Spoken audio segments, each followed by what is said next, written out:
Genesis 7.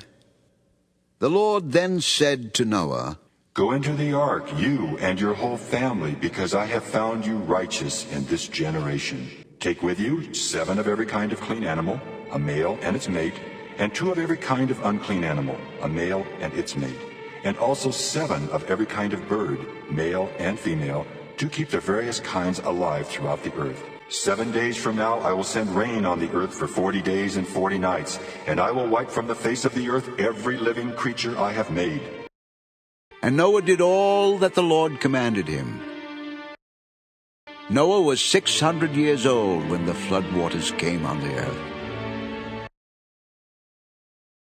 And Noah and his sons and his wife and his sons' wives entered the ark to escape the waters of the flood. Pairs of clean and unclean animals, of birds and of all creatures that move along the ground, male and female, came to Noah and entered the ark, as God had commanded Noah. And after the 7 days the flood waters came on the earth. In the 600th year of Noah's life, on the 17th day of the 2nd month, on that day all the springs of the great deep burst forth, and the floodgates of the heavens were opened, and rain fell on the earth 40 days and 40 nights.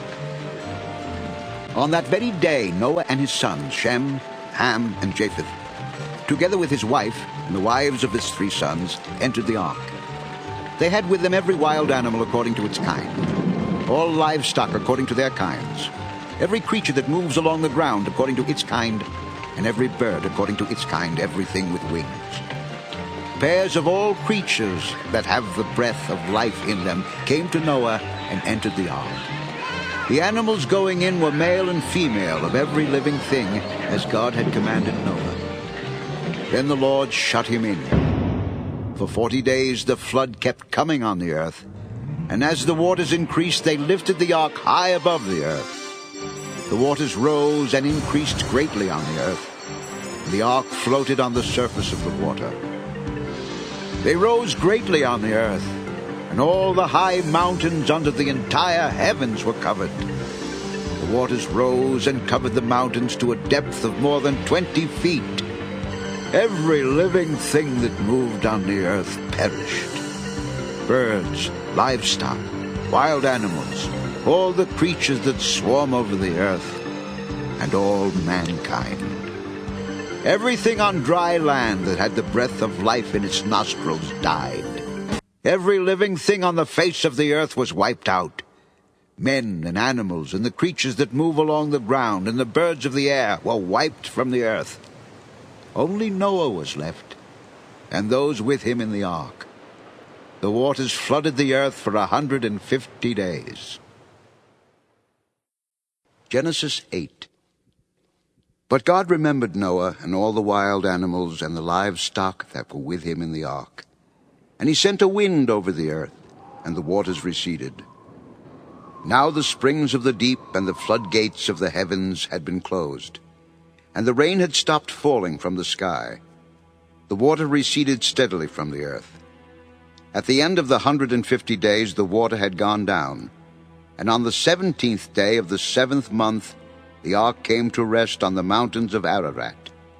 The waters continued to recede until the 10th month, and on the 1st day of the 10th month the tops of the mountains became visible.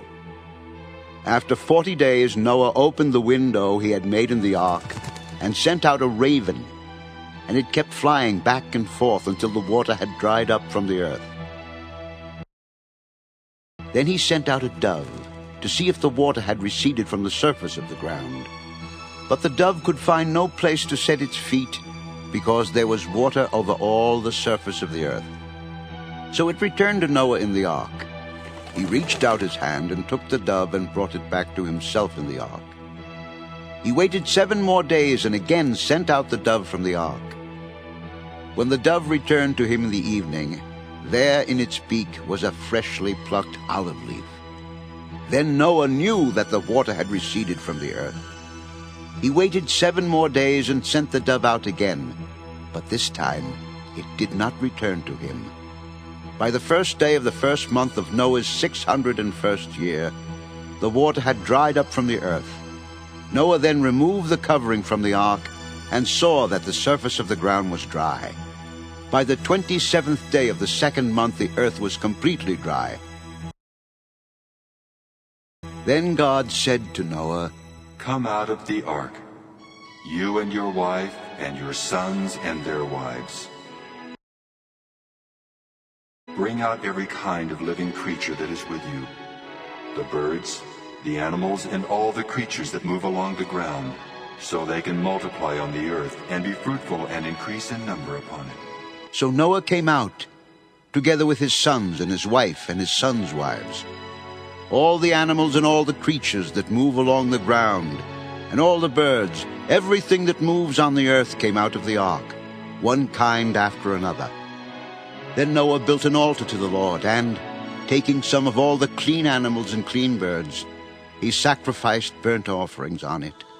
The Lord smelled the pleasing aroma and said in his heart, "Never again will I curse the ground because of man, even though every inclination of his heart is evil from childhood. And never again will I destroy all living creatures as I have done. As long as the earth endures, seed time and harvest, cold and heat, summer and winter, day and night will never cease." Genesis 9. Then God blessed Noah and his sons, saying to them, "Be fruitful and increase in number and fill the earth. The fear and dread of you will fall upon all the beasts of the earth and all the birds of the air, upon every creature that moves along the ground, and upon all the fish of the sea. They are given into your hands. Everything that lives and moves will be food for you. Just as I gave you the green plants, I now give you everything. But you must not eat meat that has its lifeblood still in it.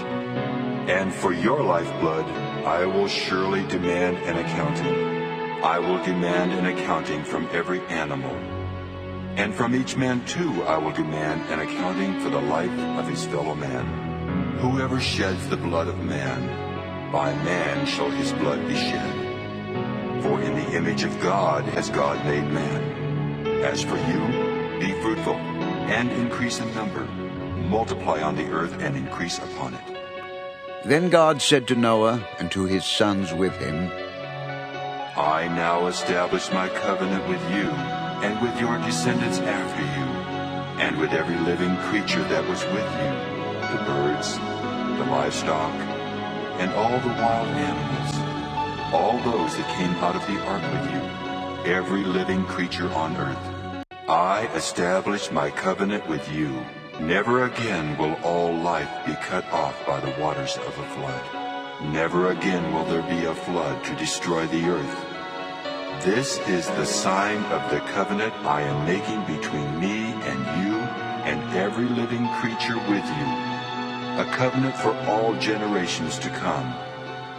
I have set my rainbow in the clouds, and it will be the sign of the covenant between me and the earth. Whenever I bring clouds over the earth, and the rainbow appears in the clouds, I will remember my covenant between me and you and all living creatures of every kind. Never again will the waters become a flood to destroy all life.